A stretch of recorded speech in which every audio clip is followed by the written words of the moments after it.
ప్రభుత్వం ప్రజలకు ఇచ్చిన హామీలను అమలు చేయడంలో విఫలమైందని సిపిఐ రాష్ట్ర కార్యదర్శి గుజ్జల ఈశ్వరయ్య విమర్శించారు. సంక్షేమ అభివృద్ధి కార్యక్రమాలు ఆశించిన స్థాయిలో లేవన్నారు. రాష్ట్ర రాజధానిని విజయవాడ కేంద్రంగా ఉంచాలని సిపిఐ మొదటి నుంచే అభిప్రాయం వ్యక్తం చేస్తుందని తెలిపారు.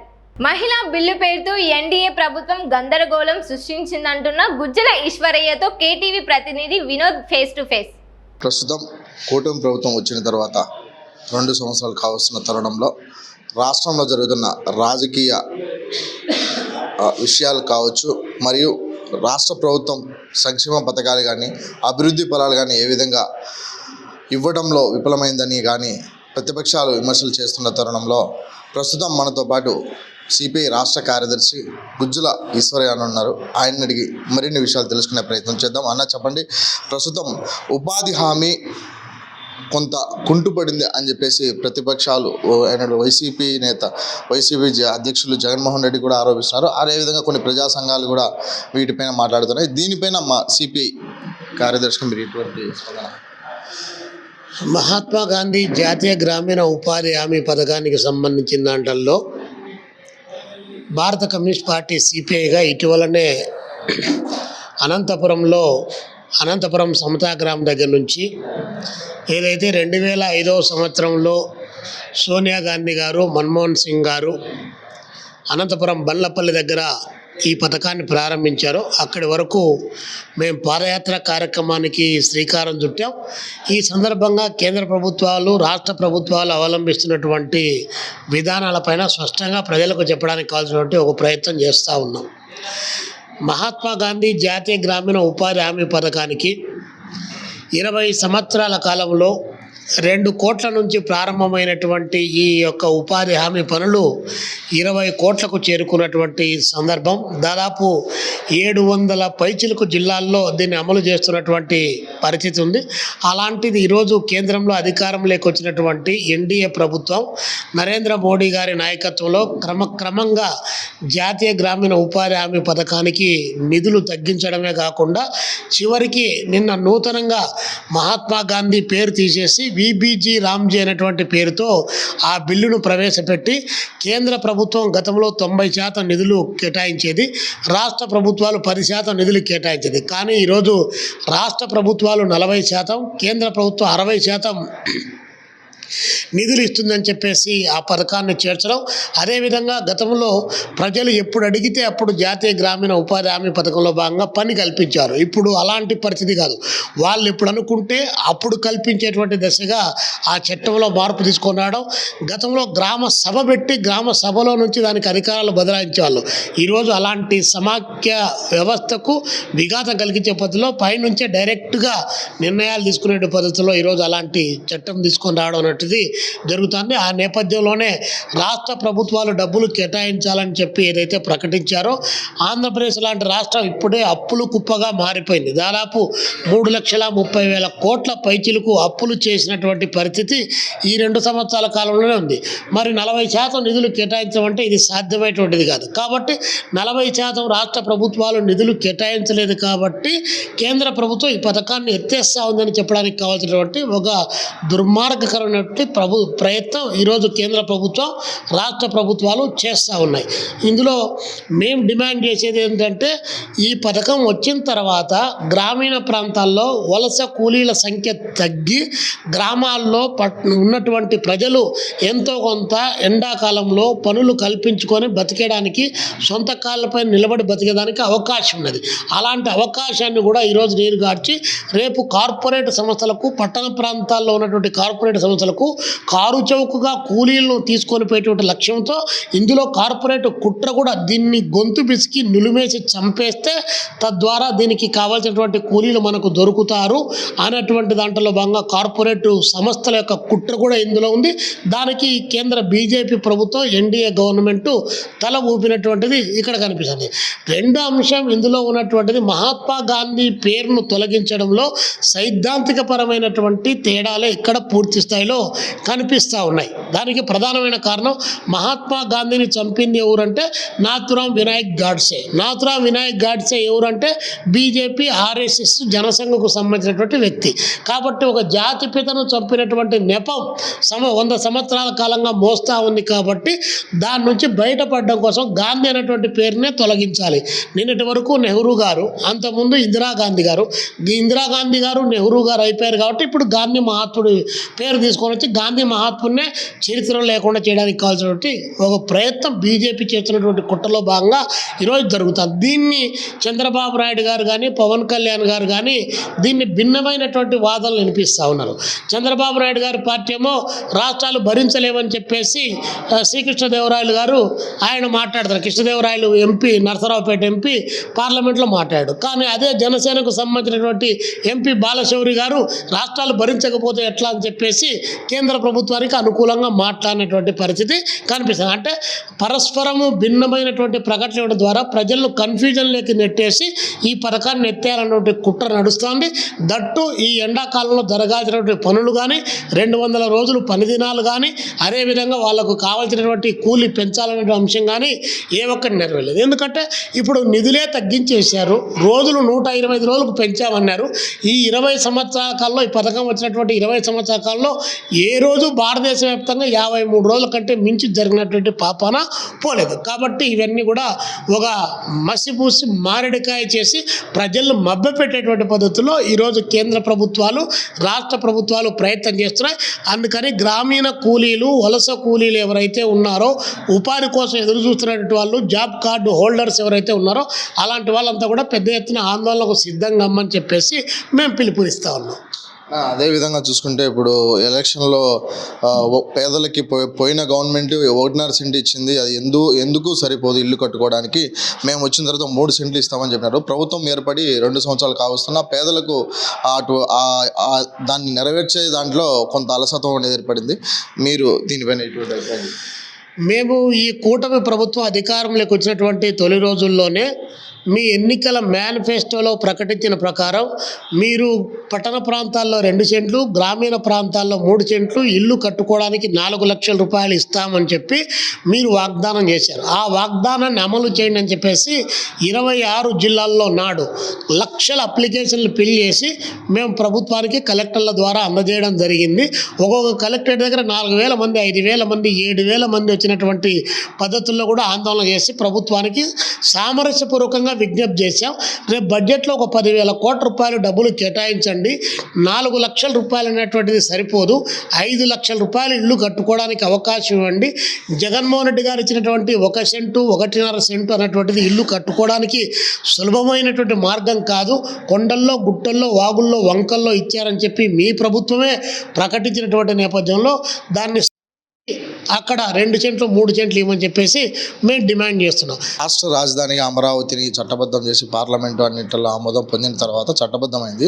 ఇదే విధంగా అమరావతి కాకుండా జగన్మోహన్ రెడ్డి మాట్లాడుతూ అమరావతి కాకుండా మావిగన్ అనే పేరుతో 3 ప్రాంతాలకు సంబంధించినటువంటి కలిపి మావిగన్ అనే పేరు రాజధాని పెడితే ఖర్చు తక్కువతో ఒక రాజధాని ఏర్పడుతుందని చెప్తున్నారు. దీనిపైన మీ సరే, జగన్మోహన్ రెడ్డి గారు మావిగన్ అన్నటువంటిది ఏ ఉద్దేశంతో పెట్టుకున్నాడో, లేకపోతే ఆయన ఏ రాజకీయ ఉద్దేశాలు ఆయనకున్నాయో మాకు తెలియదు. కానీ అందులో మేము కమ్యూనిస్టు పార్టీగా 1952లోనే విజయవాడ రాజధానిగా ఉండాలని చెప్పేసి రాష్ట్ర విభజన అనంతరం మద్రాసు నుంచి విడిపోయినటువంటి తొలి రోజుల్లోనే మేము తీర్మానం చేశాం. దాని తర్వాత ఉమ్మడి అసెంబ్లీలో ఆంధ్రప్రదేశ్ విడిపోయినటువంటి సందర్భంలో కూడా రాష్ట్ర ప్రభుత్వం తీర్మానం పెడితే దాన్ని అమరావతి రాజధానిగా ఉండాలని చెప్పేసి మేము దాన్ని ఆమోదించినటువంటి పరిస్థితి.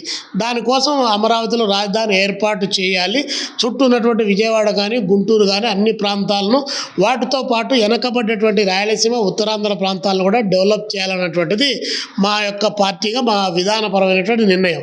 ఈరోజు అలాంటి విధాన నిర్ణయం నుంచి మేము వెనక్కి రావడం అనేటువంటిది సాధ్యం కాదు. ఓకే, అందులో జరిగేటువంటి అవినీతి కానీ, లేదా భూసేకరణకు సంబంధించి 2వ విడత, 3వ విడత, 4వ విడత అని చెప్పేసి లక్షల ఎకరాలు భూసేకరణ చేయడం కానీ, 2 లక్షల కోట్ల రూపాయల్లో అప్పులు తీసుకొని వచ్చి ఆ అప్పులతో మేము రాజధాని నిర్మాణం చేపడతాం, 2047 నాటికి దాన్ని ఉత్పత్తిని పెంచుతాం, పేదరికాన్ని నిర్మూలిస్తామంటే ప్రాజెక్టు ప్రాజెక్టులు కానీ, అదేవిధంగా పారిశ్రామిక రంగ అభివృద్ధి కానీ, విద్యారంగం కానీ, వైద్య రంగం కానీ, విభజన హక్కు చట్టంలో చేర్చినటువంటి అంశాలను అమలు చేయడం కానీ ఈ ప్రభుత్వం తీసుకోవాలి.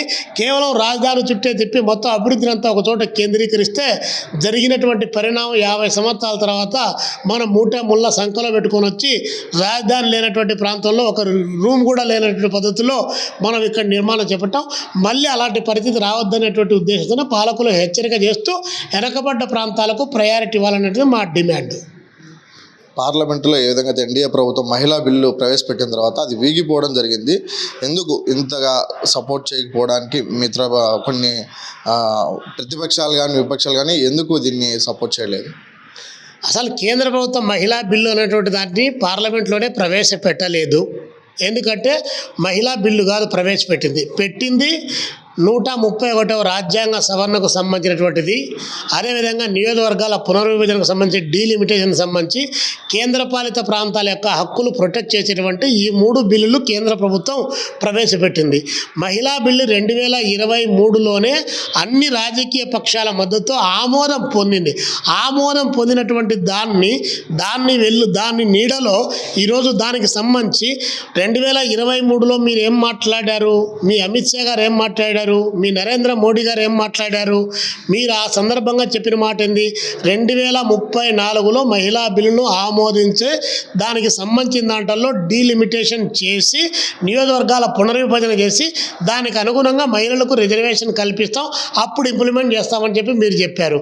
మేము ఈరోజు చెప్తున్నాం, చంద్రబాబు నాయుడుకి ఏమన్నా సోయి ఉంటే, పవన్ కళ్యాణ్కి ఏమన్నా సోయి ఉంటే 543 పార్లమెంటు సీట్లు ఉన్నాయి. 543 పార్లమెంటు సీట్లలో 181 పార్లమెంట్ సీట్లు వాళ్ళకి కేటాయించండి. మహిళా బిల్లు సపరేట్గా మళ్ళీ మీరు పెట్టాల్సిన అవసరం లేదు. ఆమోదం పొందినటువంటి దాన్ని యాజ్ ఇట్ ఈస్గా ఇంప్లిమెంట్ చేయమని చెప్పి మేము చెప్తున్నాం.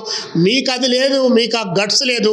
ఆ పేరు చెప్పి మీరు దక్షిణాది ప్రాంతాలకు సంబంధించినటువంటి నియోజకవర్గాల పునర్విభజనకు సంబంధించి మీరు ప్లాన్ చేసి ఆ వెలుగులో మీరు కుట్రవన్నీ మీరు బిల్లును ఆమోదింపజేసుకోవడానికి మీరు ప్రయత్నం చేశారు.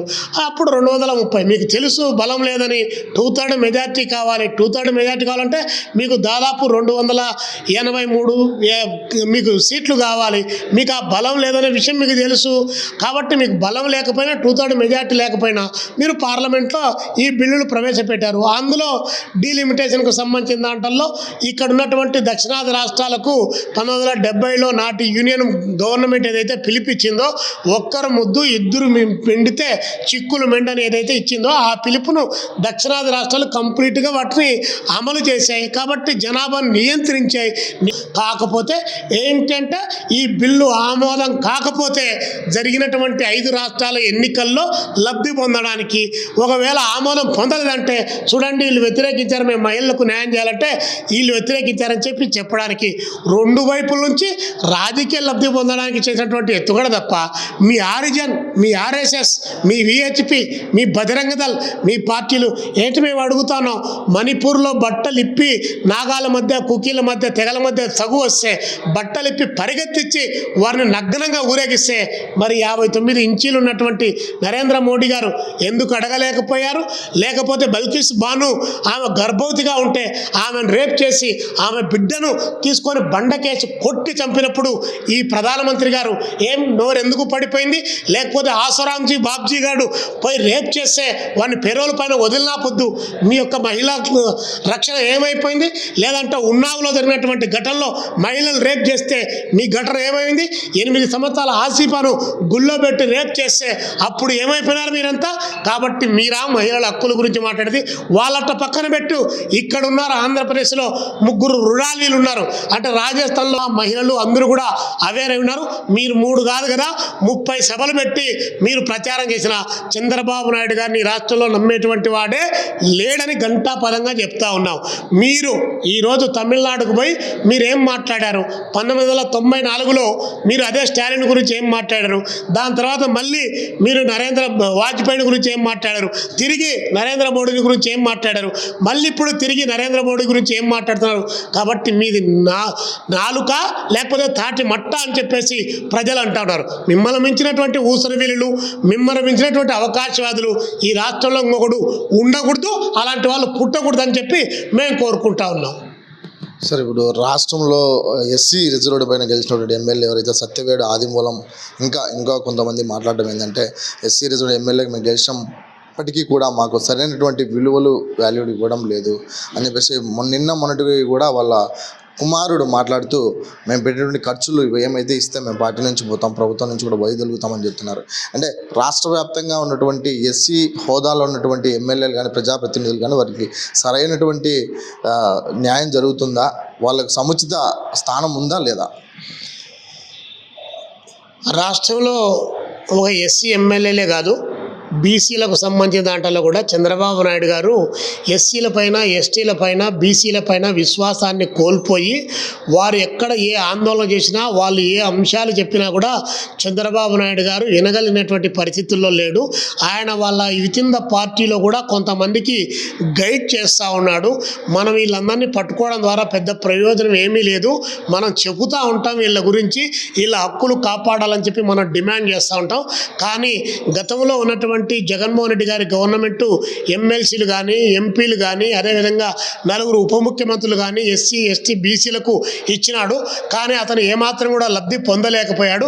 కాబట్టి మనం మన వర్గానికి సంబంధించినటువంటి ఆధిపత్యంగా ఉన్నటువంటి కార్పొరేట్ వాళ్ళ ప్రయోజనాలు కాపాడడానికి మాత్రమే మనం ప్రయత్నం చేద్దామన్నటువంటిది ఇంటర్నల్గా చంద్రబాబు నాయుడు గారు ప్రచారం చేసి వాళ్ళ క్యాడర్కు చెప్తున్నటువంటి అంశం ప్రజల్లో పెద్ద ఎత్తున చర్చనీయాంశంగా మారింది. ఎందుకు ఆ మాట చెప్తున్నామంటే, మొన్న ఒక ఆయన బీసీల హక్కుల కోసం ఒక ఆయన ఆందోళన చేశాడు, కనీసం పట్టించుకోలేదు. ఎస్సీలకు సంబంధించిన సుప్రీంకోర్టు ఒక తీర్పు ఇచ్చింది, దానికి సంబంధించినటువంటి కులం మారినంత, మతం మారినంత మాత్రాన కులం పోతుందా? పోదు. కానీ సచిన శవాలు అయిపోయి అక్కడ శ్మశాన వాటికలు లేకపోయినా కూడా అక్కడ కూడా కులాలు పోలేదు. దానిపైన దాదాపు 90 లక్షల మంది ఈ రాష్ట్రంలో ఉన్నారు. దాని గురించి మాట్లాడినటువంటిది. అదేవిధంగా బీసీలకు సంబంధించిన దాంట్లో జనగణలో కులగణన చేపట్టాలి, దానికి అనుగుణంగా రిజర్వేషన్లు ఇవ్వాలి అని చెప్పేసి ఓపెన్ డిమాండ్ ఉంటాయి, దాని గురించి మాట్లాడలేదు. పైగా ఎస్టీలకు సంబంధించిన దాంట్లో వారి నియోజకవర్గాల్లో వారు పనిచేసేటువంటి దాంట్లో లేరు, దానికి వేరే వాళ్ళను పైన ఉన్నటువంటి రాజకీయంగా ఉన్నటువంటి పెద్ద పెద్ద వర్గాల వారిని మళ్ళీ వాళ్ళ పైన వేసినటువంటిది. ఎస్ఆర్ ఎలక్షన్స్లో దాదాపు 80-90 లక్షల మంది ఓటర్లు తీశారు. అదేవిధంగా తమిళనాడు ఎన్నికలకు సంబంధించి 70 లక్షల మంది ఓటర్స్ను తీసేశారు. బెంగాల్కు సంబంధించిన దాంట్లో కూడా 40-50 లక్షల ఓటర్స్ను తీసేశారు. ఎక్కడైతే ఎన్నికలు జరుగుతూ ఉన్నాయో, ఎక్కడైతే బీజేపీ తన ప్రాబల్యం తక్కువగా ఉందని భావిస్తుందో అలాంటి చోటంట ఎస్ఐఆర్ అని సర్ అనే దాన్ని పెట్టి ఈరోజు ఓట్లను తగ్గించడానికి కావాల్సినటువంటి అనేక రకాలైన ఎత్తుగడలు వేశారు. గతంలో ఎన్ఆర్సీ, సిఏఏ, ఎన్పిఆర్ అనే దాన్ని ముందు పెట్టి దాన్ని ఒక మతాన్ని బూచి చూపించి చేయాలని ప్రయత్నం చేశారు. దేశం అంతా అలజడి మొదలయ్యేటప్పటికీ దాని నుంచి వెనక్కి తగ్గి ఇప్పుడు అఫీషియల్గా ఎస్ఐఆర్ అనేటువంటి దాన్ని ఓట్ల రివిజన్ అనేటువంటి పేరుతో దాన్ని ముందు పెట్టి ఈరోజు ఓటర్లు తగ్గించేటువంటి కార్యక్రమానికి శ్రీకారం చుట్టారు. కాబట్టి ఈ నేపథ్యంలో ఓట్లు తగ్గినటువంటివి ఇవి జరుగుతున్నటువంటిది. కాబట్టి పోలింగ్ శాతం పెరగడం మంచిదే అయినా కూడా ఈరోజు ఈవీఎంల పైన కూడా చాలా తీవ్రమైనటువంటి గతంలో జరిగినటువంటి ఎన్నికలపైన కూడా అనుమానం కలుగుతున్నటువంటి పద్ధతులు అందరూ కూడా గమనిస్తూ ఉన్నారు. పోలింగ్ అయినటువంటి ఓట్లన్నీ, ఆ తర్వాత వచ్చినటువంటి ఓట్లన్నీ, 5 గంటల వరకు పోలింగ్ శాతం ఎంత, 9 గంటల వరకు పోలింగ్ శాతం ఎంత, 9 నుంచి రాత్రి 2 గంటల వరకు పోలింగ్ శాతం ఎంత, ఒక ఓటు వేయడానికి ఎన్ని సెకండ్లు పడుతుంది, ఎన్ని నిమిషాలు పడుతుంది అని చెప్పి జనం ఆలోచిస్తున్నారు. కాబట్టి ఇక్కడ జరుగుతూ ఉంది మతలబు అన్నటువంటిది, ఇక్కడ కుట్ర జరుగుతుంది. ఈవీఎంలు ఉన్నంత కాలము ఈ ఈవీఎంల ఓటింగ్ల ద్వారా జరిగేటువంటి తంతు ఇది. కాబట్టి ఎస్ఐఆర్ అనేది అదనంగా తోడైంది. కాబట్టి మేము డిమాండ్ చేస్తున్నాం, ఈరోజు ఓటు ఉన్నటువంటి ప్రజలకే సరైనటువంటి సౌకర్యాలు కల్పించలేనటువంటి పరిస్థితి. మాకు ఓటు ఉంది, మేము ఓటు వేయాలంటేనే 4 వారానికి ఒకసారో సంవత్సరానికి 2 సార్లు ప్రజల్లోకి వచ్చి నమస్కారం పెట్టిపోయే పరిస్థితి ఉంది. ఇప్పుడు ఆ ఓటే తీసేసినాడు అనుకో, వాడు అక్కడ ప్రజలుగా ఉన్నా కూడా వాళ్ళు పట్టించుకునే వాళ్ళు ఎవరు లేరు. అందుకని రేపు రానున్న రోజుల్లో ఓట్లు కోల్పోయినటువంటి ప్రజలకు దానికి కూడా మేము సంఘాలు పెట్టి ఆ సంఘాల ద్వారా వారి మౌలిక సమస్యలపైన పోరాటం చేయడానికి ఇటు కోర్టు, ఇటు వీధి పోరాటాలు, అదేవిధంగా ప్రజల్లో ఒక అవేర్నెస్ తీసుకురావడానికి మేలుకో ఆంధ్రప్రదేశ్ అనేటువంటి పేరుతో పెద్ద ఎత్తున కార్యక్రమాలకు శ్రీకారం చుడుతూ ఉన్నాం. సో ఇది మొత్తానికి చూసుకుంటే సిపిఐ రాష్ట్ర కార్యదర్శి గుజ్జుల ఈశ్వరయ్య గారు మాట్లాడుతూ రాష్ట్ర ప్రభుత్వం ఏ విధంగా అయితే ఎలక్షన్ టైంలో సంక్షేమ పథకాల అభివృద్ధి గురించి మాట్లాడిందో ఇప్పుడు అవి మాట తప్పిందనే విషయాన్ని మాట్లాడుతున్నారు. అదేవిధంగా రాబోయే కాలంలో సిపిఐ తరపున మేలుకో ఆంధ్ర అనే కార్యక్రమం ద్వారా ప్రజల్లోకి వెళ్తామని ఆయన సుస్పష్టంగా తెలియజేయడం జరిగింది. కెమెరామెన్ శ్యామ్తో వినోద్, కేటీవీ, కడప.